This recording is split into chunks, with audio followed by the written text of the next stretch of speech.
আমাদের এই বাচ্চাগুলোর জন্য মনে হয় আল্লাহ ভালো মনে করেই তাকেও সহ নিয়ে গেছে। আমার বাসা হচ্ছে আপনার হচ্ছে যে 15 নম্বর সেক্টরে কল্যাণ সমিতির পাশেই গোল চত্বর দিয়াবাড়ি যেটা বলে বটতলা, এটার পাশে হচ্ছে আমার বাসা।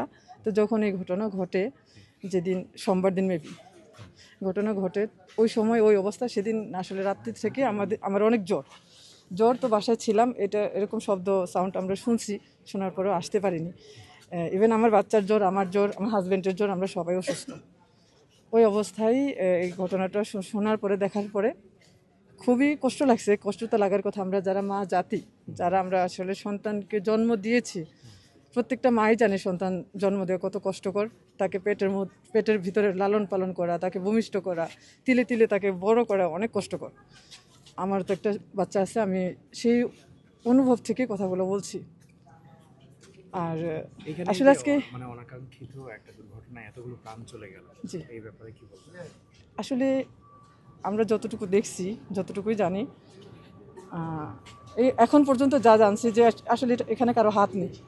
হ্যাঁ, আর এটা যদি ইনভেস্টিগেশন করার পরে যদি কোনো কিছু বের হয়, তাহলে এটার জন্য প্রাপ্য শাস্তিটা আমাদের প্রাইম মিনিস্টার ডক্টর ইউনূস এখন আমাদের বর্তমান অবস্থায় আমাদের বাংলাদেশ নিয়ন্ত্রণ করছেন।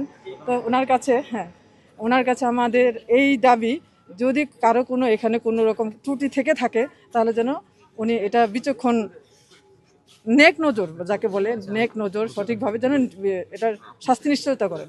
একজন নারী এখানে আসলে শিক্ষার্থীদের বাঁচাতে গিয়ে একজন নারী হ্যাঁ চলে গেছেন। মেহেরিন ম্যাডাম, মেহেরিন ম্যাডাম, কি বলতে চান? মেয়েরা তো মায়ের জাত, আর হচ্ছে যার সন্তানই হোক, আমরা সব মেয়েরাই অন্যের বাচ্চাকেও মায়ের মতনই দেখি, নিজের বাচ্চার মতনই দেখি।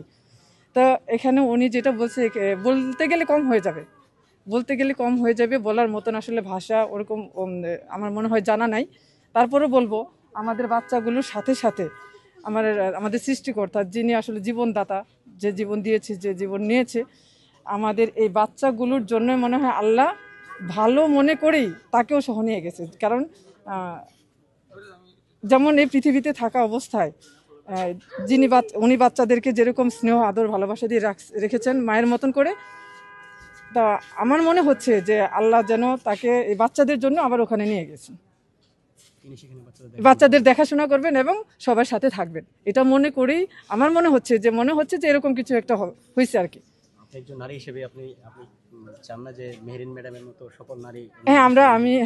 আমি একজন নারী হিসেবে, এবং ইভেন আমি অনেক সেনসিটিভ একজন মহিলা, আমি অন্যের বাচ্চা, আমি এটা বলতে গেলে অনেক কথা, আমিও যদি অন্য কারো বাচ্চার এরকম সমস্যা দেখি, আমি নিজে ওখানে যাই, নিজের কাজগুলো ফেলে দিয়ে তাদেরকে সেবা দেওয়ার চেষ্টা করি। আমার নিজের বাচ্চা আছে, এগুলো ফেলে দিয়েও আমি যাই। তো আচ্ছা, আমার হোম ডিস্ট্রিক্ট হচ্ছে সাভার আসলে ইপিজেড। আমি এখানে থাকি আমার হাজব্যান্ডের বিজনেসের পারপাসে। আপনি বলছিলেন আপনার ছেলে বা মেয়েকে এখানে ভর্তি? আমার মেয়েকে এখানে ভর্তি করার জন্য আমি হচ্ছে যে কলেজ প্রফেসর, যে তার সাথে আমি কথা বলছিলাম, ওনার ওয়াইফের সাথে কথা বলছিলাম। তো বছরে মাঝামাঝি হওয়ার কারণে আমার আর কি আর দেওয়া হয়নি। ভাবলাম যে জানুয়ারি মাসে আমি এখানে ভর্তি করাবো, এবং হোস্টেলে রাখার জন্য আমি এরকম চিন্তা ভাবনা করছিলাম। তো যাই হোক, আল্লাহ যা করেন ভালোর জন্যই করেন। হয়তো বা আমার মেয়ে আমার কাছে থাকবে, এবং আমার মেয়েকে আমি বলছি যে আম্মু, তোমাকে তো এখানে আমি ভর্তি করতে চেয়েছিলাম। 12।